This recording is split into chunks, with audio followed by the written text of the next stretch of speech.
So this is Tanya on the scene, and now I'll be interviewing Mr. J Music with a Q, of course. How are you today? I'm doing good. How are you? I can't complain. We have a lot to talk about. So let's first start out with, your name is J Music, and you spell it Musiq.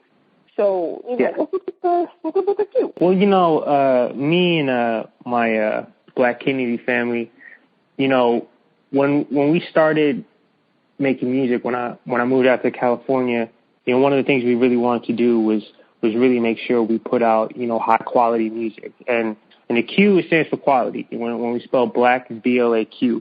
So I had to put the Q on my name too, just to always remind people that, my main goal is to always put out quality music. Currently you live on the West Coast. You're in Cali? Yeah.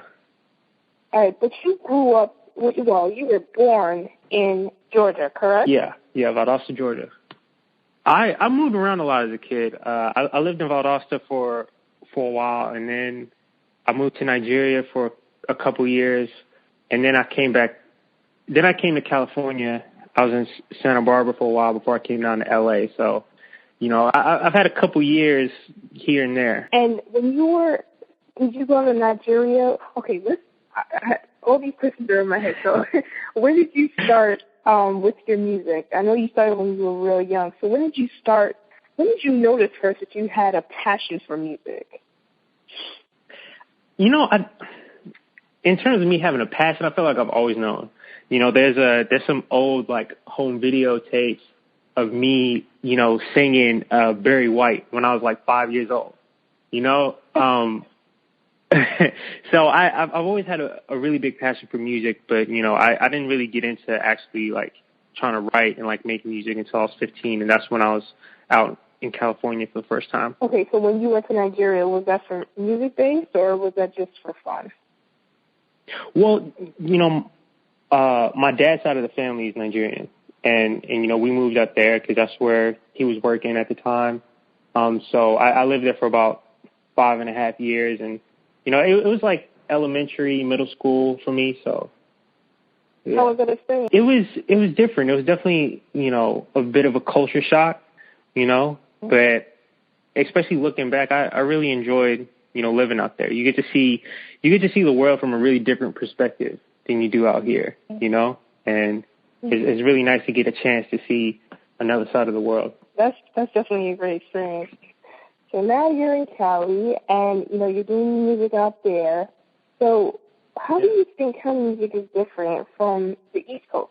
I feel like the West Coast is a lot of big bass that really it's all about making music that you really bump to in your car. That's really what drives the West Coast.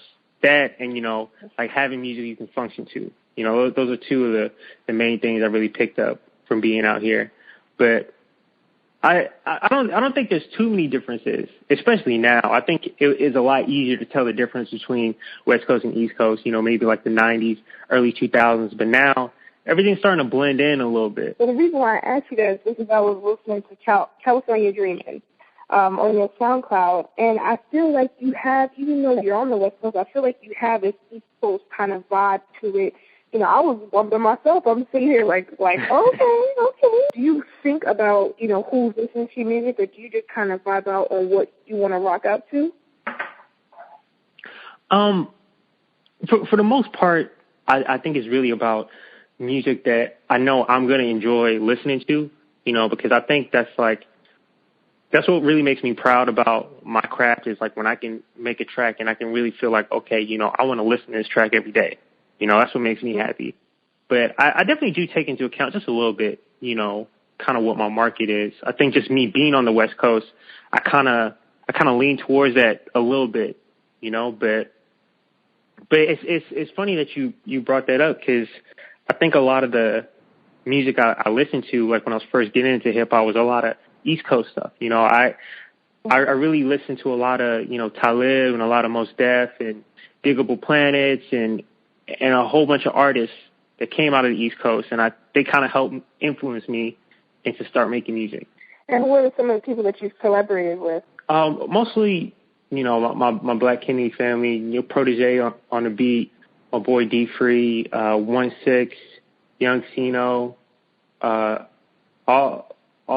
really West Coast cats. And I've seen your music all over this 50, that Thriller, VH1, Hype Mag. So where do you aspire to be next? For me, it's always about making progress, even if it's small incremental progress, as long as I'm moving forward. So I'm just really trying to reach out to as many people as possible. Like it's dope that I made it on this50.com and whatnot, but I'm just trying to get on bigger magazines and bigger websites and reach as many people as I can. I think one of the biggest things that I try and do with my music is trying to invoke like some kind of emotion or some kind of feeling. I definitely, especially like with my writing, I really dabble into a lot of different ideas and, different feelings. So I always want people to feel something when they listen to my music, like I never want people to just be kind of sitting there like feeling, dull when they listen to J music, And your current mixtape is called Music, of course, with a Q, for the quality. Yeah. So where can we find that? You can get the album version on iTunes. You just got to search J Music, or you can download the mixtape, the free version, hosted by DJ Kid Fresh on datpiff.com. And let's talk a little bit about, you aside from the music, because you are in school and you're going for your bachelor's in communication, correct? Yeah. So what's that like? Because, you have your plate full with your music because you're constantly updating your SoundCloud and always putting out new music. So you're busy with that. And now you're in school.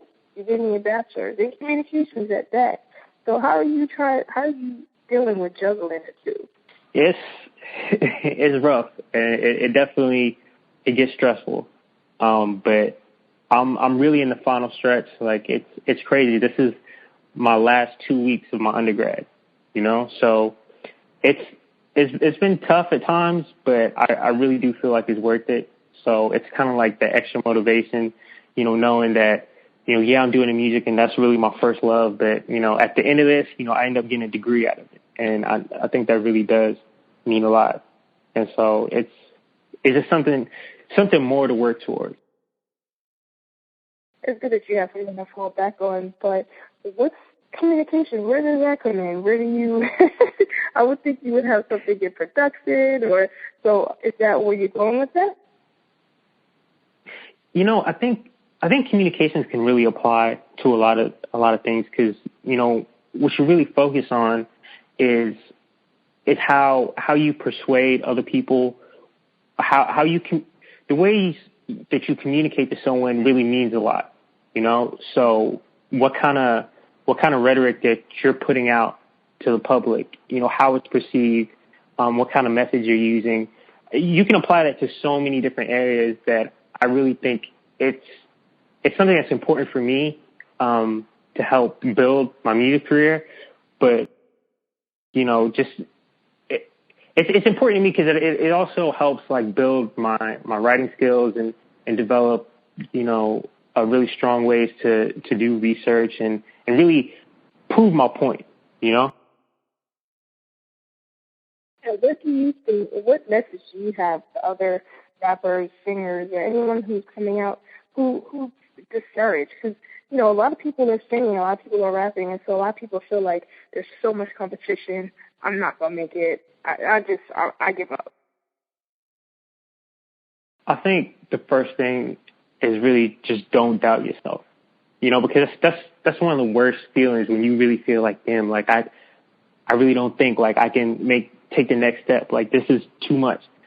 You really have to have like supreme confidence in yourself because a lot of times, people aren't going to support you as much as you would like. And sometimes even people close to you, that can kind of hurt. So you really have to believe in yourself more than anybody else and really just have to persevere and just keep trying. Be willing to make mistakes, be willing to take risks and, be willing to look kind of silly doing what you're doing to really figure out what's the best way to move forward. Absolutely. Right, that's a very good message. And for the record. Let's throw out your Twitter handle, your Instagram, and your SoundCloud for everyone. For all my social media, Twitter, Instagram, SoundCloud, it's at I am J Music, and it's J Music with a Q. You can also find me on Vine. That's just J Music. Also, my website, jmusic.us. Got all the music videos. Got the store, so you can buy the California Dreamin' tees. All that's there. And then when you blow up big, and Jay-Z's asking you to borrow money, I want you to remember Tanya on the scene spoke to you first before it all happened. Oh, yeah, most definitely. It's been a pleasure, J Music. I appreciate your time, and thank you so much for opening up and letting us get to know you. And, let's close out. Do you have anything else that you want to add? Right now, I'm promoting the tape, so everyone can go download music. If you want to support it, you can buy it on iTunes. You can go get you a California Dreamin' tee on the website. But I just want to say thank you for interviewing me. I really appreciate moments like this. I know it's still early in my career, and I'm still trying to get on. So I appreciate you taking out the time to ask some quality questions and get a chance for people to get to know me.